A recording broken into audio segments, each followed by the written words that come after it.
Ha llegado la bendita fiesta de otoño, la fiesta de las trompetas. Espero que reciban muchas bendiciones a través de las fiestas. Hoy, al celebrar la fiesta de las trompetas, espero que todos los miembros de Sion en el país y en todo el mundo puedan lograr el completo arrepentimiento ante Dios. Y al hacerlo, reciban la salvación y entren en el eterno reino de los cielos. Con respecto a esto, compartamos hoy la palabra de Dios con el sermón titulado La fiesta de las trompetas y el arrepentimiento. Primero, abramos juntos el libro de Levítico capítulo 23. Veamos el versículo 24. Habla a los hijos de Israel y diles, en el mes séptimo, al primero del mes, tendréis día de reposo, una conmemoración al son de trompetas y una santa convocación. Hoy es el primer día del séptimo mes según el calendario sagrado. Se dice que este día debía conmemorarse con trompetas. Veamos el origen de la fiesta de las trompetas. Cuando Moisés bajó con las primeras tablas de los 10 mandamientos, encontró a los israelitas adorando un becerro de oro. Al ver a los israelitas adorando al ídolo, Moisés arrojó las tablas al pie del monte, rompiéndolas en pedazos. Estaba furioso. Por esa razón, 3,000 personas murieron ese día. Después, los que quedaron arreglaron toda la situación confusa y desordenada de los israelitas, se dieron cuenta de su pecado y se arrepintieron sinceramente confesando a Dios todas sus malas acciones.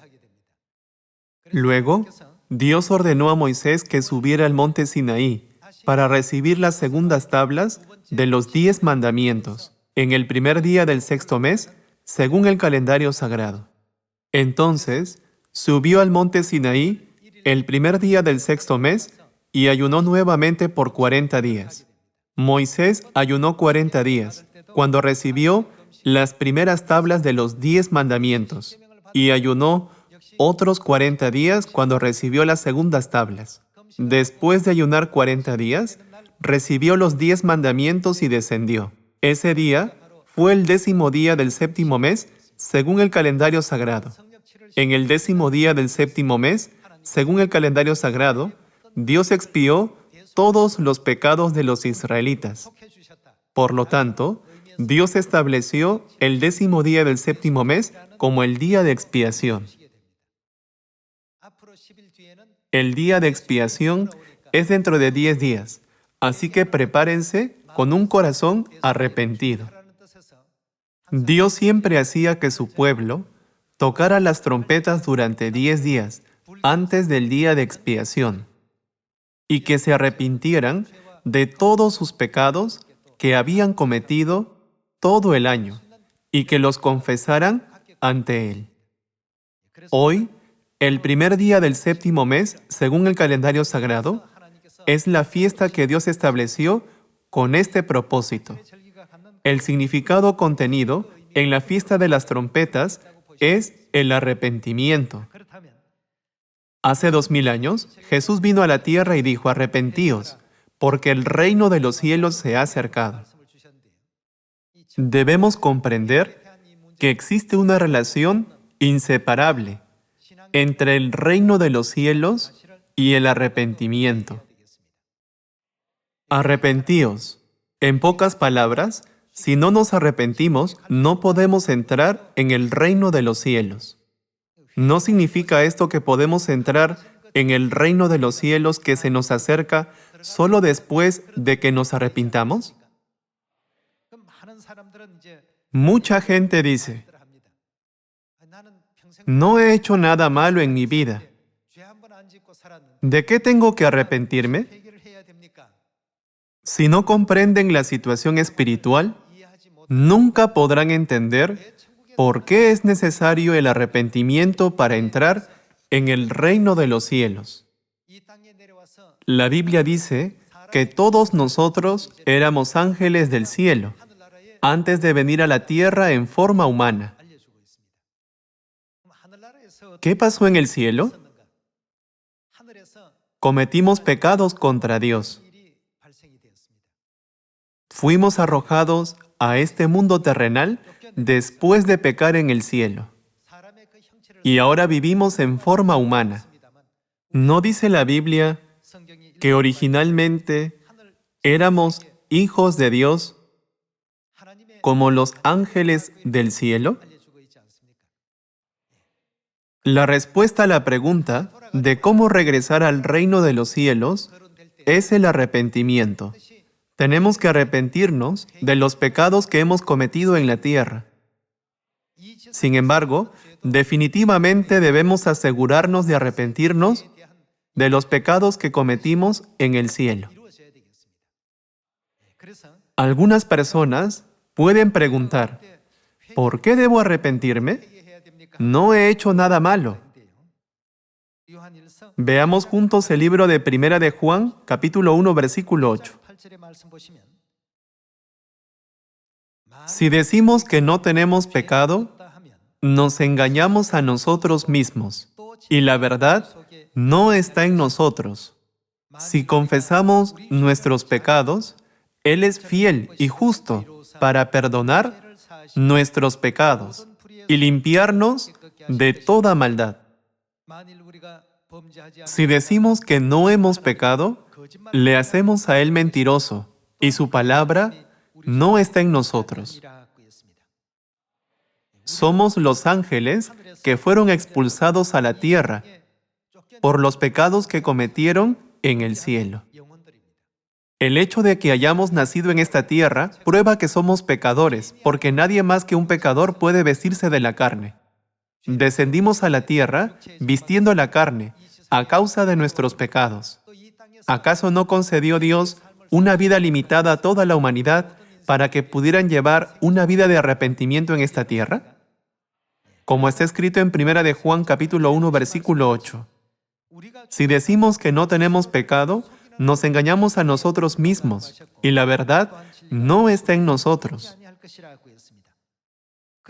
Si confesamos nuestros pecados, Él es fiel y justo para perdonar nuestros pecados y limpiarnos de toda maldad.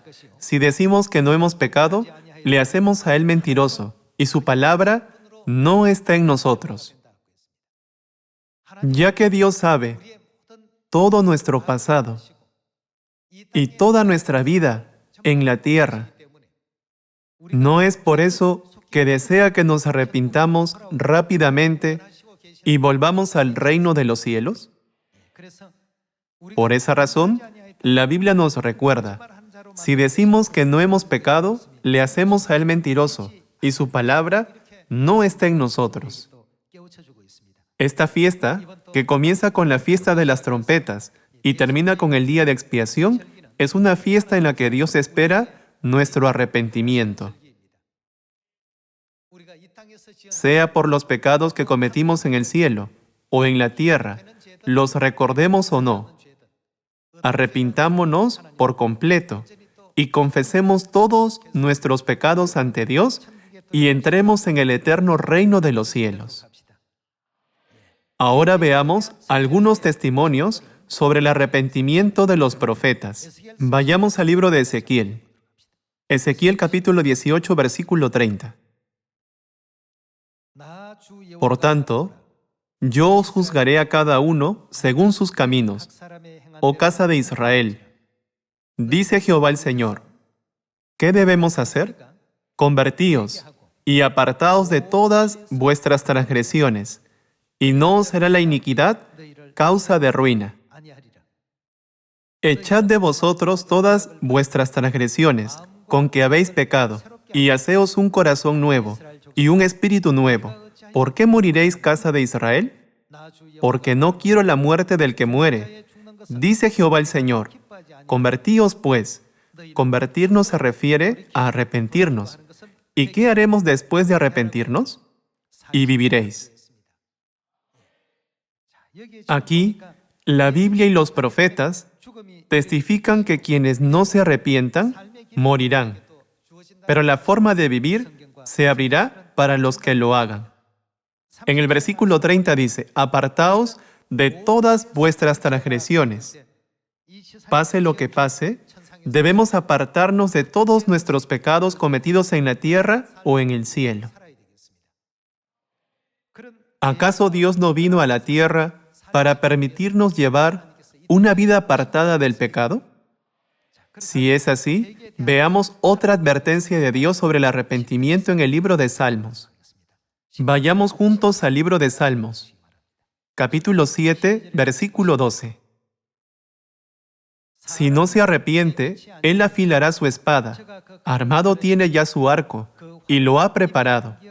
Asimismo ha preparado armas de muerte, y ha labrado saetas ardientes. He aquí el impío concibió maldad, se preñó de iniquidad y dio a luz engaño. Está escrito en el versículo 12 que si un hombre no se arrepiente, ¿qué hará Dios? Él afilará su espada. Si un hombre no se arrepiente, Dios armará su arco que ya ha preparado. Si lo expresamos de manera simple, ¿acaso no significa que si un hombre no se arrepiente, solo le espera la destrucción y la muerte? Entonces, ¿qué pecado cometimos y cómo podemos arrepentirnos de él?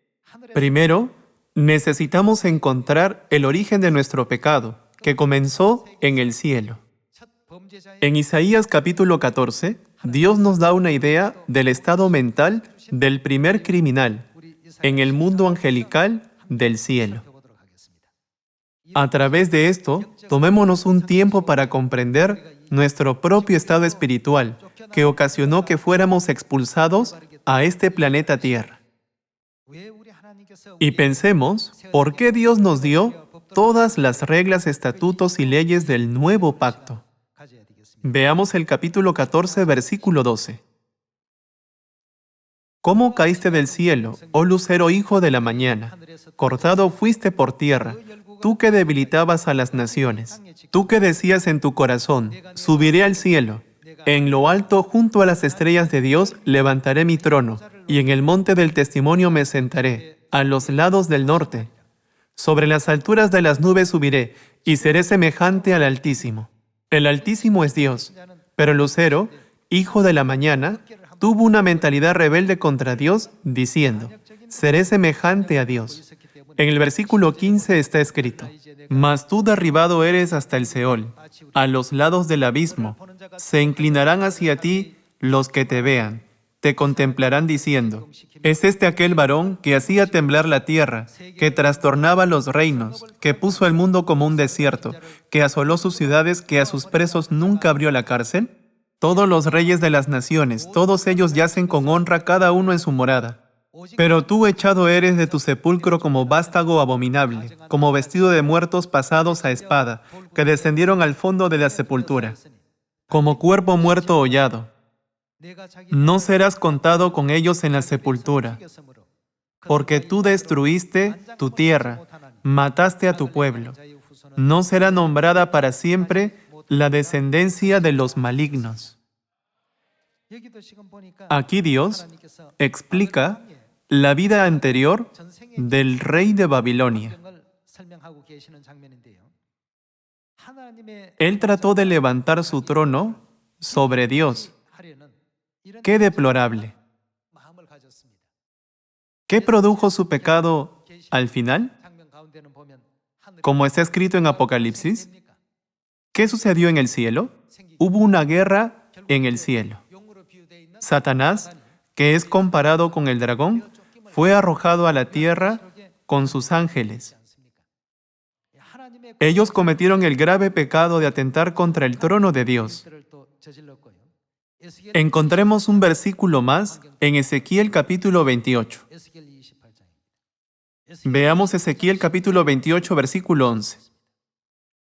Ezequiel capítulo 28, versículo 11.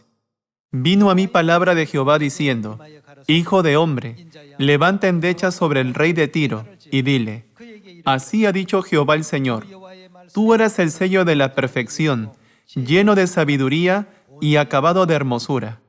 En Edén, en el huerto de Dios estuviste. De toda piedra preciosa era tu vestidura, de cornerina, topacio, jaspe, crisólito, berilo y ónice, de zafiro, carbunclo, esmeralda y oro. Los primores de tus tamboriles y flautas estuvieron preparados para ti en el día de tu creación. Tú, querubín grande protector, yo te puse en el santo monte de Dios, allí estuviste. En medio de las piedras de fuego te paseabas. Perfecto eras en todos tus caminos desde el día que fuiste creado, hasta que se halló en ti maldad. A causa de la multitud de tus contrataciones, fuiste lleno de iniquidad y pecaste. Por lo que yo te eché del monte de Dios, y te arrojé de entre las piedras del fuego. Oh querubín protector, se enalteció tu corazón a causa de tu hermosura. Corrompiste tu sabiduría a causa de tu esplendor. Yo te arrojaré por tierra. Delante de los reyes te pondré, para que miren en ti. Con la multitud de tus maldades y con la iniquidad de tus contrataciones, profanaste tu santuario. Yo, pues, saqué fuego de en medio de ti, el cual te consumió y te puse en ceniza sobre la tierra a los ojos de todos los que te miran. Ezequiel, capítulo 28, explica la vida anterior del rey de Tiro. En su vida anterior, el rey de Tiro era un querubín protector, pero ya que fue orgulloso, se volvió violento y finalmente pecó contra Dios. Dios mostró los ejemplos del rey de Babilonia y del rey de Tiro para recordarnos la vida que llevábamos y la razón por la que vinimos a la tierra desde el mundo angelical, luego de pecar contra él. Por esta razón, Jesús dijo que había venido a la tierra a llamar a ¿quiénes?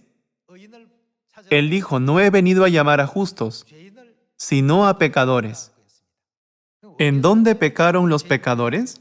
Pecaron en el cielo. ¿Acaso no dijo Jesús que había venido a la tierra para guiar a los pecadores al arrepentimiento y salvarlos? Leamos Lucas capítulo 5, versículo 31. Respondiendo Jesús, les dijo, los que están sanos no tienen necesidad de médico, sino los enfermos. No he venido a llamar a justos. La razón por la que Jesús vino a la tierra no fue para llamar a justos, sino a ¿quiénes? Sino a pecadores al arrepentimiento. Él vino a la tierra para guiarlos al arrepentimiento. En el libro de Primera de Juan está escrito, si decimos que no hemos pecado, le hacemos a Él mentiroso. Somos pecadores que cometieron graves pecados en el cielo y fueron arrojados a la tierra. A fin de guiar a estas almas corruptas a la salvación y guiarlos al arrepentimiento, Jesús vino a la tierra. Por eso al principio de su ministerio del Evangelio expresó, arrepentíos porque el reino de los cielos se ha acercado. En otras palabras, si quieren regresar al cielo, primero deben salir de todos los pecados que acumularon en el cielo y cumplir el significado del arrepentimiento.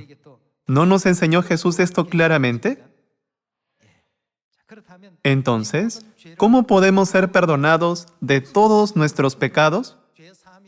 El perdón de pecados es lo más importante para la humanidad. Primero, aprendamos más sobre qué es el pecado. Veamos 1 de Juan capítulo 3, versículo 4. Todo aquel que comete pecado infringe también. ¿Qué es el pecado? Infracción de la ley, pues el pecado es infracción de la ley. Así como hay leyes en la tierra, hay leyes en el cielo. Luego de ser tentados por Satanás, el diablo, quien quebrantó las leyes del cielo y perturbó el orden del universo, los hombres trataron de derrocar el trono de Dios y como resultado fueron conducidos a este mundo terrenal. La razón principal de todo esto se origina en el corazón que no respetó las leyes, ordenanzas y decretos establecidos por Dios. Por eso, ¿qué dice la Biblia sobre el pecado? Todo aquel que comete pecado, ¿qué? Todo aquel que comete pecado infringe también la ley, pues el pecado es infracción de la ley. Continuemos con el versículo 5. Y sabéis que Él apareció para quitar nuestros pecados, y no hay pecado en Él.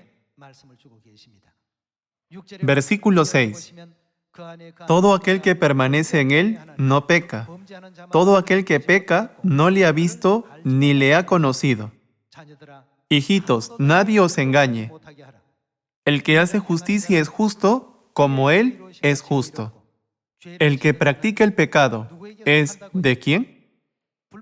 Todo aquel que practica el pecado es del diablo, porque el diablo peca desde el principio. Para esto apareció el Hijo de Dios, para deshacer las obras del diablo. La Biblia nos enseña que aquellos que no aceptan las leyes, ordenanzas y decretos de Dios, y aquellos que no llevan una vida conforme a los mandamientos de Dios, son aquellos engañados por Satanás y forzados a cometer pecados según la voluntad de Él. Por tanto, ¿qué ha enfatizado Dios en todo momento, incluso después de venir a la tierra? Cuando vino a la tierra para salvar a la humanidad, siempre nos enseñó: obedezcan las leyes, ordenanzas y decretos. Siempre ha enfatizado esta enseñanza a la humanidad. Veamos Deuteronomio capítulo 8, versículo 1. Cuidaréis de poner por obra todo mandamiento que yo os ordeno hoy, para que viváis y seáis multiplicados, y entréis y poseáis la tierra que Jehová prometió con juramento a vuestros padres. Y te acordarás de todo el camino por donde te ha traído Jehová tu Dios estos 40 años en el desierto, para afligirte, para probarte, para saber lo que había en tu corazón, si habías de guardar o no sus mandamientos. Dios hizo que los israelitas recorrieran el camino del desierto por 40 años, para ver si obedecerían o no los mandamientos de Dios. ¿No hizo Dios que los israelitas pasaran 40 años en el desierto hasta que pudiera confirmarlo? Es porque las leyes, ordenanzas y decretos dados por Dios son así de importantes. Ahora estamos recorriendo el camino de la fe en el desierto espiritual. Recorriendo el camino de la fe, debemos estar unidos cuando Dios dice: únanse unos con otros, humillarnos cuando se nos dice: humíllense, y ser humildes cuando se nos dice: sean humildes. Sin importar lo que Dios diga, debemos obedecer las palabras y sus mandamientos. Solo entonces, ¿no seremos capaces de recuperar el eterno reino de los cielos? Por eso Jesús nos dio una lección muy importante al enseñarnos cómo arrepentirnos. Leamos Marcos capítulo 1, versículo 15. Diciendo: el tiempo se ha cumplido y el reino de Dios se ha acercado. Arrepentíos. ¿Y qué debemos hacer? Creed en el Evangelio. Creer en el Evangelio, obedecer el Evangelio y llevar a cabo la obra del Evangelio es la única manera de arrepentirnos de los pecados que cometimos contra Dios en el cielo, a causa de los cuales fuimos expulsados a esta tierra. Como han aprendido en la verdad, ¿qué es el Evangelio? ¿Acaso la verdad del nuevo pacto no contiene muchas leyes, ordenanzas y decretos de Dios que las personas arrepentidas necesitan seguir? Por esa razón, está escrito que aquellos que se arrepienten deben creer en el Evangelio. Los que no creen en el nuevo pacto nunca pueden creer en el Evangelio. ¿No es también verdad que los que no creen en el Evangelio no pueden alcanzar el arrepentimiento? ¿Qué contiene el nuevo pacto que es necesario que creamos en el Evangelio del nuevo pacto? Encontremos la respuesta en Lucas capítulo 22. En Lucas capítulo 22, versículo 7 está escrito: llegó el día de los panes sin levadura, en el cual era necesario sacrificar el cordero de la Pascua. Y Jesús envió a Pedro y a Juan diciendo: id, preparadnos la Pascua para que la comamos. Vayamos al versículo 19 y veamos la escena de la Pascua. Y tomó el pan y dio gracias, y lo partió y les dio diciendo: esto es mi cuerpo, que por vosotros es dado. haced esto en memoria de mí. De igual manera, después que hubo cenado, tomó la copa diciendo, esta copa es el nuevo pacto en mi sangre, que por vosotros se derrama.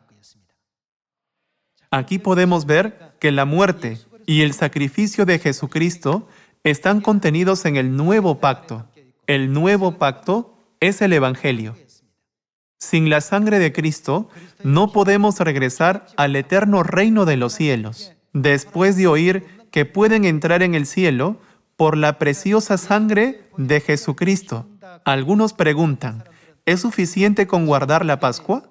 Debemos entender el verdadero significado de la Pascua. ¿A través de qué se estableció el nuevo pacto?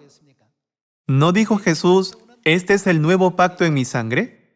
En este nuevo pacto está el sacrificio de Dios, nuestros padres espirituales.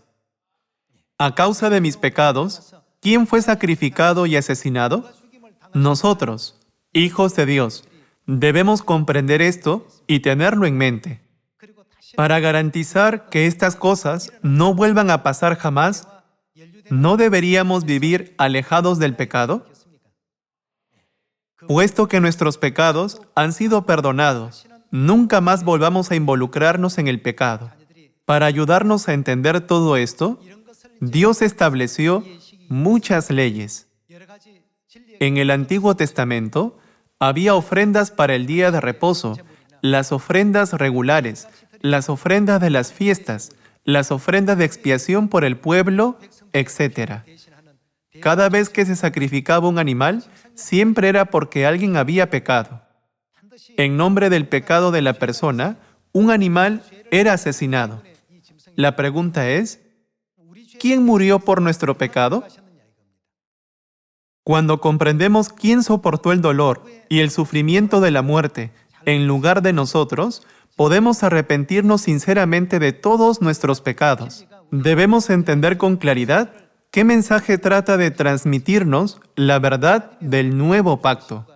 El severo sufrimiento y la muerte de Dios en la cruz nos mostró solo una fracción de su sacrificio.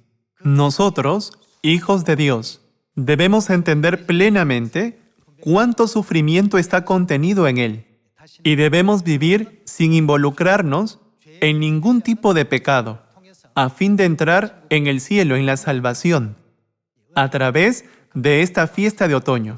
Con esto concluye el sermón de hoy. Muchas gracias.